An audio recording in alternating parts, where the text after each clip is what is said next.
नमस्कार विद्यार्थी मित्रांनो, स्कॉलरशिप आणि बरंच काही या आपल्या यूट्यूब चॅनलमध्ये तुम्हा सर्वांचं पुन्हा एकदा मनापासून स्वागत। आता लवकरच तुमची प्रथम सत्र परीक्षा येणार आहे, म्हणून आपण इयत्ता पहिलीसाठी प्रथम सत्र परीक्षेसाठी उजळणी वजा जे प्रश्न आहेत म्हणजे जास्तीत जास्त वेगवेगळ्या प्रश्न मी आणलेले आहेत, जेणेकरून तुम्ही त्या प्रकारे जर सराव केला तर जो प्रथम सत्राचा आपला पेपर असतो तो तुम्हाला अतिशय चांगल्या पद्धतीने लिहिता येईल। सत्र परीक्षेसाठी तुम्हाला 30 मार्कांचं लेखी आणि 10 मार्कांची तोंडी अशी परीक्षा असते। तर तोंडी परीक्षेचे जे प्रश्न आहेत आपल्याला पुस्तकामध्ये जे दिलेले आहेत त्या पद्धतीने तयारी करायची आहे आणि लेखी परीक्षेसाठी आपण प्रश्नांचा वेगवेगळ्या प्रकारच्या प्रश्नांचा सराव पाहणार आहोत। तर इथे मी प्रश्नांचे वेगवेगळे प्रकार दिलेत। आता हेच प्रश्न येतील का तर असं नाही, परंतु या पद्धतीचे या प्रकारचे प्रश्न आपल्याला सोडवता आले पाहिजे। असा सराव जर केला तर कसाही प्रश्न आला तरी मुलांना तो बरोबर सोडवता येतो। चला तर मग पाहूया। प्रश्न पहिला, समान शब्दांच्या जोड्या जुळवा। आता तुम्हाला छान वाचता येत असेल मग काय करायचंय, शब्द वाचायचे आणि त्याच्यासारखाच शब्द कुठे आहे त्याची जोडी लावायची। जसं पहा, समीर समीर, इथे जोडी लावताना पट्टीचा वापर करा। यानंतर लता, मग लता कुठे आहे शब्द तो पाहायचा आहे। कमल कमल, पहा केतन केतन, म्हणजे सारखे शब्द वाचायचे आहेत आणि त्यांच्या जोड्या लावायच्या आहेत। यानंतर प्रश्न दुसरा पहा, पुढील वाक्य वाच आणि पुन्हा लिही। वाक्य पाहून जशीच्या तशी लिहा किंवा शब्द पाहून जसेच्या तसे लिहा, असे सुद्धा प्रश्न आपल्याला परीक्षेला येत असतात। तर मुलांना जरी हा प्रश्न वाचतानाही आला तरी तुमचे शिक्षक तिथे सूचना द्यायला मदत करायला असतात आणि ज्यांना छान वाचता येते त्यांचा तर मग काही प्रश्नच राहत नाही। तर पहा, वाक्य वाचायचे आणि स्वच्छ अक्षरात पुन्हा सुंदर अक्षरामध्ये लिहायचं आहे। कमल चहा कर, आई घरी चल, ताई माई पाऊस बघ। तर ही वाक्य वाचायची आहेत आणि छान अक्षरात जशीच्या तशी लिहून काढायची। पुढचा प्रश्न पहा, खाली दिलेल्या शब्दांमधून सारख्या अक्षराला गोल कर व ते अक्षर चौकटीत लिही। आता सारखं दिसणारं जे अक्षर आहे ते तुम्हाला शोधायचंय आणि त्याला गोल करायचंय। गोल करून काय करायचंय, समोर जी ही चौकट दिली आहे ना त्याच्यामध्ये ते अक्षर लिहायचंय। जसं पहा, आता गवत नगर गजर मगर, सगळ्यामध्ये कोणतं अक्षर दिसतंय आपल्याला, पहा ग ग ग ग, म्हणजे ग सगळीकडे आहे। तर सारख्या अक्षराला म्हणजे प्रत्येक शब्दामध्ये जो ग आहे त्याला तुम्हाला असा गोल करायचा आहे। छोटासा गोल करा पेन्सिलच्या साहाय्याने आणि मग जे अक्षर सारखं आहे त्याला काय करायचे ते आपल्याला इथे चौकटीमध्ये लिहायचं आहे। असे अगदी वेगवेगळे आणि छान असे प्रश्न आपल्याला असतात आणि अशा प्रश्नांचा जर सराव केला तर पहिल्यापासून आपल्याला छान असे पेपर सोडवण्याची सवय लागते। आता पुढे पहा, चटई चमचा चटणी चरण। आता याच्यामध्ये कोणतं सारखं आहे ते पाहायचंय, त्याला गोल करायचं आणि ते इथे लिहायचं। आता मी सगळंच सोडून दाखवणार नाही, म्हणजे काय होईल तुम्हाला सरावासाठी सुद्धा ही उदाहरणं आणि अजून पालक म्हणून जर तुम्ही पाहत असाल तर तुमच्या मनाने या प्रकारचे प्रश्न तयार करायचे आणि मुलांना सोडवायला द्यायचे आहेत। आता पहा, आजी भाजी ताजी जीवन, याच्यामध्ये कोणतं अक्षर सारखं आहे मुलांनी ओळखायचे आणि ते चौकटीत लिहायचंय। पुढे कावळा सापळा बगळा चाळा, याच्यामधलं समान अक्षर शोधा, त्याला गोल करा आणि ते अक्षर काय करायचे चौकटीत लिहायचं आहे। पुढचा प्रश्न पाहूया, प्रश्न क्रमांक 4, खाली दिलेल्या शब्दांच्या सुरुवातीच्या अक्षराला योग्य स्वरचिन्ह। आता योग्य म्हणजे कोणतं, काना, पहिली वेलांटी किंवा दुसरी वेलांटी किंवा पहिला उकार दुसरा उकार असा लावायचा आहे कोणत्या सुरुवातीच्या अक्षराला आणि अर्थपूर्ण शब्द बनवायचा आहे, तो लिहून काढायचा आहे। आता उदाहरणार्थ पहा, आपल्याला कोणत्या अक्षराला लावायचे, पहिल्या आता काय लिहिले व मान, मग याला कोणतं बरं स्वरचिन्ह आपल्याला लावता येईल, काना लावता येईल का, मग ते वामान होईल। त्यानंतर दुसरी वेलांटी लावता येईल का, विमान होईल, पण दुसरी वेलांटी शुद्ध लेखनाच्या दृष्टीने चुकीची आहे। मग काय लावता येईल, पहिली वेलांटी लावता येईल विमान, म्हणजे इथे वेलांटी लावायची। इथे पहा म ल गा, मग इथे आपल्याला काय लावावं लागेल, काना वेलांटी उकार यापैकी तर उकार द्यावा लागेल, पहिला उकार द्यावा लागेल। म्हणजे शब्द वाचायचा आहे आणि पहिल्या अक्षराला योग्य ते स्वरचिन्ह लावायचे आणि तो शब्द काय करायचा तुम्ही पुन्हा इथे लिहून काढायचा आहे। तर उदाहरण म्हणून मी या प्रकारचे शब्द घेतलेत। तुम्ही सरावासाठी अजून तुमचे बालमित्रचं पुस्तक असेल किंवा झटपटचं पुस्तक असेल किंवा तुमच्या पाठ्यपुस्तकामध्ये सुद्धा जे शब्द आहेत ते शब्द तुम्हाला सरावासाठी मुलांना देता येतील. यानंतर पुढचा प्रश्न पाहूया. खालील अक्षरावरून तयार होणारे प्रत्येकी 2 शब्द लिही. आता इथे अक्षर दिलेलं आहे आणि त्याच्यावरून 2 शब्द तयार करायचे. जसं च दिले, मग च वरून तयार होणारा शब्द सांगा. तुम्हाला सगळ्यांना माहिती आहे सोपा कोणता, चमचा, मग चमचा लिहा. अजून कोणता शब्द तयार होईल च वरून?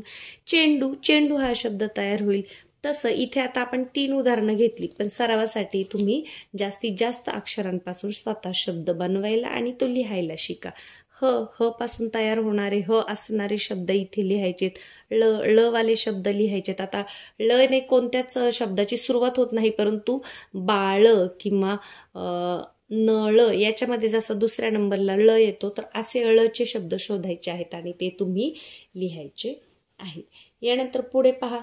पुढील विरामचिन्हांचे प्रत्येकी 3 शब्द लिही. आता इथे विरामचिन्ह दिलेली आहेत म्हणजे आपले काना, मात्रा, वेलांटी याला म्हणतात विरामचिन्ह. तर याच्यापासून तयार होणारे 3 शब्द लिहायचेत. सुरुवातीला काय दिले? काना. मग काना असणारे 3 शब्द तुम्ही तुमच्या मनाने लिहायचे आहेत. जसं मामा, काका, दादा. आता मी सांगितलेले शब्द लिहू नका, ते सोडून वेगळे शब्द लिहा. यानंतर पहिली वेलांटी, पहिल्या वेलांटीचे 3 शब्द लिहा. दुसऱ्या वेलांटीचे 3 शब्द लिहा. त्यानंतर एक मात्रा, एक मात्रेचे 3 शब्द लिहा. एक काना, एक मात्रा याचे 3 शब्द लिहा. म्हणजे काय होतं, कोणताही प्रश्न दिला तर स्वतःहून मुलांना तो सोडवण्याची, तो लिहिण्याची, एखादं वाक्य तयार करण्याची सवय लागते. त्याच्यासाठी हा सराव खूप गरजेचा आहे. पुढचा प्रश्न पहा. प्रश्न क्रमांक 7.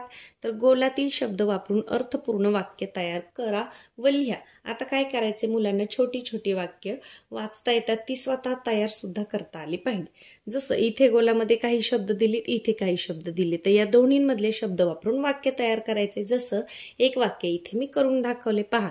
साहिल इथे आहे, साहिल. मग घरी सुद्धा शब्द इथेच आहे, साहिल घरी काय आला. साहिल मुलाचं नाव आहे ना, मग साहिल घरी आला. जसं आई, चहा, पी असं सुद्धा लिहू शकता. तर याच्यातले काही शब्द आणि याच्यातले काही शब्द असं व्यवस्थित वाक्य तयार करायचे. वाक्य पूर्ण झाल्यावर काय द्यायचं आहे, पूर्णविराम द्यायचा आहे. तर 4 वाक्य मी करायला दिली, तुम्ही 4 पेक्षा जास्त झाली तरी सुद्धा सरावासाठी लिहू शकता. यानंतर पुढचा प्रश्न पहा. योग्य अक्षराला स्वरचिन्ह जोडून त्याला गोल कर. आता इथे स्वरचिन्ह दिलेली आहेत, इथे काही शब्द दिलेले आहेत, त्याच्यातल्या योग्य त्या अक्षराला जोडायचं. आता पहा, कढ इथे आपल्याला जोडता येईल का? काढ असं होऊ शकतो. इथे येईल का? वरद. आता वला काना देता येईल का? नाही. रला नाही, दला नाही, वरदा होईल मग ते. मग सखल याला पण नाही, हसणं इथे पण नाही. मग कान्याचा वापर आपल्याला कुठे करायचा आहे? कच्या इथे करायचा आहे. म्हणजे योग्य तिथे विरामचिन्हांचा वापर याच्यावरून मुलांना समजला पाहिजे. तर कोणत्या अक्षराला योग्य ते स्वरचिन्ह बसतंय आणि मग ते शब्द तयार करायचा आहे आणि त्याला गोल करायचा. आता पहिली वेलांटी मग पहा, नवरा, चटका, महान, करण. आता याच्यामध्ये तुम्ही पहा कोणत्या शब्दाला पहिली वेलांटी दिली तर योग्य अर्थपूर्ण शब्द बनतोय आणि मग त्याला गोल करा. यानंतर दुसरा उकार. आता कोणत्या शब्दाला दुसरा उकार येईल पहा. सुधीर इथे उकार कशाला देता येईल का आपल्याला? नाही. नमुना इथे सुद्धा नाही. समजा न ला उकार देता येईल का? दुसरा नाही. मग ते नुमुना असा शब्द तयार होईल. तर कुठे येईल? तो युवती आहे आणि कड आहे. मग क ला दुसरा उकार देणार का तुम्ही? नाही. मग ड ला दुसरा उकार दिला पाहिजे. त्यामुळे कोणता शब्द तयार होईल? कडू. असं योग्य तो शब्द ओळखायचा आहे, उकार द्यायचा आणि त्याला गोल करायचंय. पुढे पहा, एक मात्रा. मग कशाला मात्रा द्यायला लागेल? आता केले, डबके, वार आणि फुले. मग कोणत्या शब्दाला यातल्या कोणत्या अक्षराला मात्रा दिल्यावर योग्य शब्द तयार होतोय तो तुम्ही शोधायचा आहे. यानंतर पुढे पाहूया. आता इथे मी भरपूर प्रश्न घेतलेत. एवढे खूप सारे प्रश्न पहिलीच्या मुलांना येत नाही, परंतु आपण वेगवेगळ्या प्रश्नांचा सराव होण्यासाठी जास्तीत जास्त प्रश्न मी हे तयार केलेले आहेत. पहा, पुढील शब्दांपासून अर्थपूर्ण वाक्य तयार कर. एक छोटंसं वाक्य मुलांनी तयार करायचे आणि सुंदर अक्षरामध्ये ते लिहायचं आहे. जसं आई. मग काय? माझी आई मला आवडते असं सुद्धा लिहू शकता. आजी. मग आजी मला खाऊ देते. अशी सोपी आणि छोटी वाक्य तयार करायची. पाणीवरून वाक्य तयार करा, फुलवरून वाक्य तयार करा. इथे उदाहरण म्हणून आपण 4 घेतले. सरावासाठी तुम्ही विद्यार्थ्यांना जास्तीचे सुद्धा शब्द इथे देऊ शकता।